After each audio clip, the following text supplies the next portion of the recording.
Perkenalkan, nama saya Reza Barus. Di sini saya ingin melanjutkan modul keempat, yaitu yang pertama, pengertian inquiry. Inquiry adalah suatu pendekatan pembelajaran yang mendorong siswa untuk aktif mencari, menyelidiki, dan menemukan sendiri pengetahuan melalui pertanyaan, pengamatan, pengumpulan data, dan analisis. Dalam pembelajaran inquiry, siswa tidak hanya menerima informasi dari guru, tetapi juga terlibat langsung dalam proses berpikir ilmiah.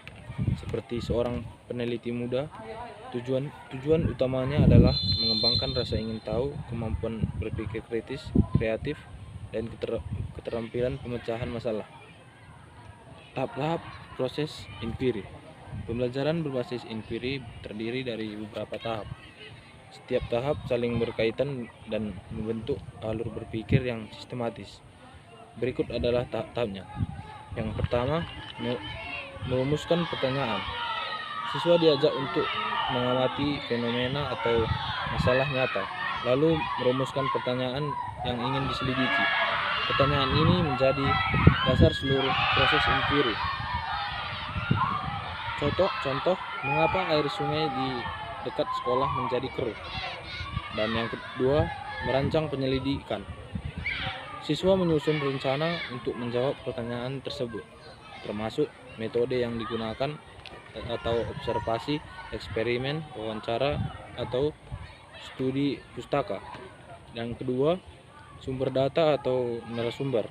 Dan yang ketiga, alat yang diperlukan. Terus yang ketiga, melakukan penyelidikan dan mengumpulkan data. Siswa mengumpulkan data, informasi, dan sesuai dengan rencana.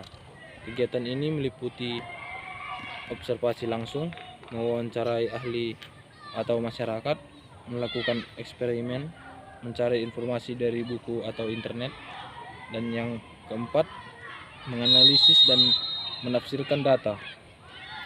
Siswa mengolah dan menganalisis data yang telah dikumpulkan untuk mencari pola, membandingkan temuan, menarik kesimpulan awal.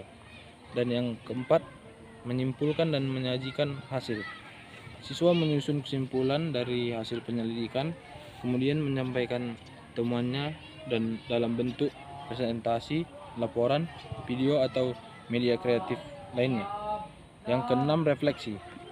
Siswa dan guru menganalisis kembali seluruh proses pembelajaran, menilai keberhasilan, hambatan, dan apa yang diperbaiki di masa depan. Sekian dari saya, terima kasih. Halo semuanya, perkenalkan, nama saya Reza Barus. Pada video ini saya akan menyampaikan hasil proyek inquiry yang berjudul bagaimana air bersih dihasilkan dari air limbah. Proyek ini bertujuan untuk mencari tahu bagaimana proses mengubah air kotor atau air limbah menjadi air bersih yang bisa digunakan kembali. Saya melakukan proses inquiry mulai dari menyusun pertanyaan, mengumpulkan data, menganalisis informasi, hingga menyimpulkan hasil temuan. Yuk kita mulai. Formulasi pertanyaan. Pertanyaan utama yang saya teliti adalah bagaimana air bersih dihasilkan dari air limbah. Dari pertanyaan ini saya menyusun beberapa pertanyaan tambahan untuk membantu saya mencari jawaban, yaitu 1. Apa saja kandungan yang terdapat dalam air limbah? 2. Apa saja proses yang digunakan dalam pengelola air limbah? Yang ketiga, alat atau teknologi apa yang dapat digunakan untuk menyaring air kotor? Yang keempat, apakah air hasil penyaringan bisa langsung digunakan untuk minuman? Pertanyaan-pertanyaan ini menjadi panduan saya dalam mencari data dan informasi yang dibutuhkan. Pengumpulan data dan informasi. Untuk menjawab pertanyaan tadi, saya melakukan beberapa kegiatan. Pertama, saya membaca buku IPA kelas 5 dan beberapa artikel dari internet yang membahas pengelola air. Saya juga menonton video dari kanal Sains Anak tentang proses penyaringan air sederhana. Kedua, saya melakukan eksperimen sederhana di rumah.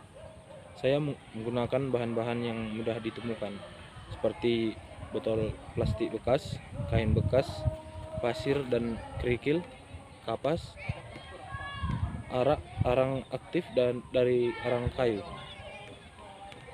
Saya memotong botol menjadi dua bagian dan menyusun seperti alat filtrasi. Air kotor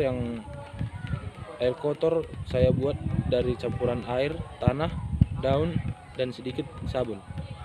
Setelah disaring melalui bahan-bahan tadi, saya amati perbedaan warna dan kebersihannya. Ketiga, saya juga mewawancarai salah satu petugas PDAM yang di lingkungan tempat tinggal saya. Beliau menjelaskan bahwa proses pengolahan air limbah di tempat mereka mencangkup beberapa tahap: penyaringan kasar, pengendapan, penyaringan lanjutan, hingga sterilasi dengan bahan kimia seperti klorin. Semua informasi ini saya catat dan bandingkan, analisis data dan temuan. Dari hasil eksperimen dan wawancara, saya menemukan bahwa air limbah mengandung banyak kotoran seperti lumpur, zat organik, dan bahan kimia. Yang kedua, proses pengolahan air melibatkan tahap filtrasi fisik dan pengolahan kimia. Yang ketiga, alat sederhana seperti filter pasir dan arang bisa mengurangi kotoran, tetapi belum cukup untuk membuat air aman diminum. Yang keempat, untuk membuat air benar-benar bersih dan layak konsumsi dibutuhkan teknologi yang lebih canggih dan proses sterilisasi. Dalam eksperimen saya, air hasil saringan tampak lebih jernih, tapi masih keruh dan tidak berbau segar. Ini membuktikan bahwa proses filtrasi sangat penting, namun tidak cukup jika ingin menghasilkan air minum. Kesimpulan dan refleksi. Berdasarkan proses inquiry ini, saya menyimpulkan bahwa air bersih bisa dihasilkan dari air limbah melalui proses yang panjang dan bertahap. Proses itu melibatkan: 1. Penyaringan fisik seperti pengendapan dan filtrasi. Yang kedua, penyaringan lanjutan menggunakan bahan aktif. Yang ketiga, proses kimia seperti klorinasi dan ozonisasi.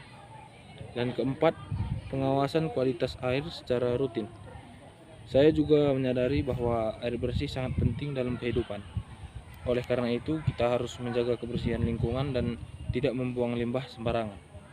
Selain itu, teknologi pengolahan air perlu terus dikembangkan agar air kotor bisa diubah menjadi air yang layak digunakan kembali.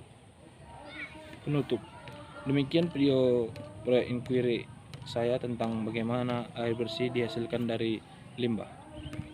Semoga video ini bermanfaat dan menambah pengetahuan teman-teman semua. Terima kasih.